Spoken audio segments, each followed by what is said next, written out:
interesave ekonomike dhe inatave politike në mes të dy subjekteve që për 2 vite kanë qenë në qeverisje së bashku në Prishtinë, Lidhjes Demokratike të Kosovës dhe Partisë Demokratike të Kosovës, për shkak të qasjeve të tyre.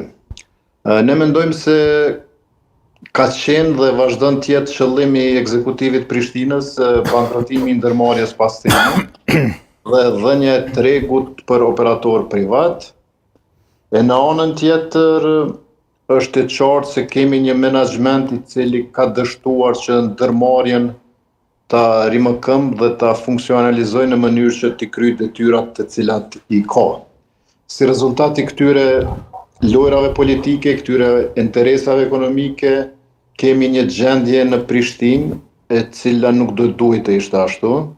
Me të vërtetë është thënë jo njerëzore është në çfarë prokalojmë si qytetarë të Prishtinës, pamje që nuk do duhet t'i shihnim, pamje që nuk e kemi parë asnjëherë që prej përfundimit luftës.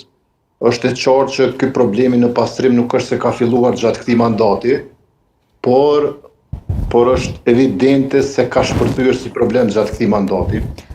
Zotri Presovsi tha më herët që ka shpërthyer në kohën që jemi afër zgjedhjeve. A mundet me qenë kjo një prej arsyeve kështu me u quajtur edhe si luftë politike?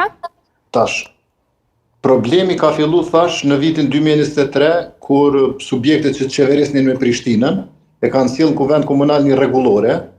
Një nënje asaj rregullore ka mundësu operimin e operatorëve ekonomik privat në situata të jashtëzakonshme.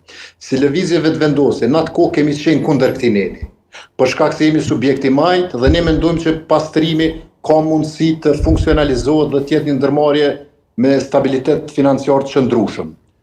E kemi kundërshtuar mirë, po LDK-ja me PDK i kanë pas votat e mjaftueshme dhe e kanë kaluar si rregullore. Pastaj ndodhi prishja e koalicionit. Po i them këtu për shkak se është e rëndësishme me ditë kronologjinë e ngjarjeve që ka ndodhur.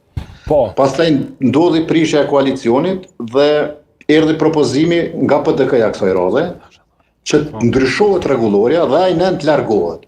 Ne ishim konsistent në qëndrimin tonë që jemi kundër atij neni qysh vitin 2023, prandaj edhe përkrahëm propozimin që të largohet ai nën. Edhe qysh kur është votuar ajo rregullore, edhe atu kemi paralajmëruar se po ja japim edhe një shans menaxhmentit pastrimit, në mënyrë që ta rimëkëmbë ndërmarrjen. Fatkeqësisht kjo nuk ka ndodhur. Nuk ka ndodhur, ndërmarrja nuk është rimëkëmbur.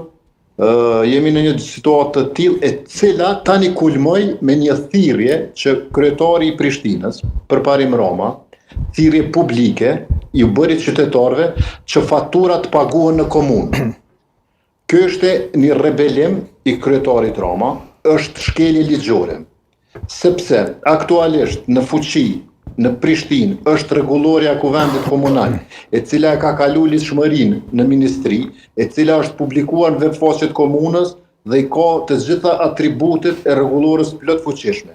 Sipas kësaj rregullore, vetmja kompani e licencuar që ka të drejtë të bëjë grumbullimin e mbeturinave në Prishtinë është pastrimi. Gjithashtu sipas kësaj rregullore, pagesa e faturave duhet bëhet në ndërmarrjen pastrimi. Tash, unë e rezervoj të drejtën edhe e njoh të drejtën e kryetarit Roma ose kushdo qoftë ekzekutivit që të pretendoj se kjo rregullore mund të jetë e jashtëligjshme.